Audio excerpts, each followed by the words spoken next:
আজকে তো ঈদের দিন, কেউ তো সালামি দিল কেন? আমাদের চেয়ারম্যান সাহেব আছে না, আমাদের চেয়ারম্যান সাহেবের কাছে যাই আজকে সালামি নিমু। চল চলো ভাই চলো।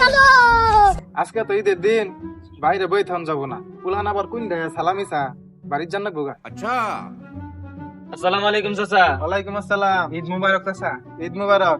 তো বাইস্তারা কি মনে করে আইছ? চাচা, আজকে তো ঈদের দিন, আঙ্গুরে কিছু সালামি দিলে ভালো হয়। ইস, একটু আগে বাইরে গেলে গা সালামি দিতেন নাকতো না। বাইস্তা সালামি তো নিবে, তোমরা নিবা না? নিবো কেরা? আমার টাকা পয়সা অভাব আছে। টাকা দেখুই না খরচ কইরো, সাবধানে ছিও। পুলানে কিন্তু নিবো গা। ধরো বাইস্তা, তুমি দুইজন নাও, তুমি দুইজন নাও। আর তুমি ছোট বোন, তুমি একজন নাও। চাচা ছেলে জায়গা থাকুন, ঈদ দুনটিয়া দিছে, ঈদ দুনটিয়া দিয়ে তো মার্কেট মুর্কেট ব্যাকি করান যাবো।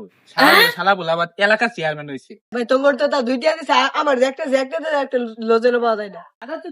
কি গো বাজিরা, তোমরা মন খারাপ করে কই গেছো? চাচা আর কই না যেন, মাদারস চেয়ারম্যান ওরা গেছিলেন, দুইটা করে সালামি দিছে। চাচা ওগর তো তা দুইটা করে দিছে, আমার যে একটা দিছে। বাদি দিরা, তুমি কার কাছে গেছো? হে তো ফকিননি, আমার অঞ্চলে যাবা। ধরো সালামি দিতে হিদম করে। এ হে চাচা মনে মেলা দিতে দিব। হাসাই রে, মানি বেগ বাই করছে। ধরো বাদি দিরা, আস্তে আস্তে রেডি খরচ করো। ধরো ফোনের কইন দিল চাচাই নাকি? হইছে, ভালো না থাকি তোমরা মানে দোয়া করো, সামনে আরাম চেয়ারম্যান হওয়ার পাই। তুমি সামনের বার চেয়ারম্যান হবা না, তুমি সামনের বার দেশের সরকার হবা। তোমরা মাদার চোর সালামি চাবার গেলাম ফকিরের ভিক্ষা ধরাই দিল। ঠিকই কইছিস রে।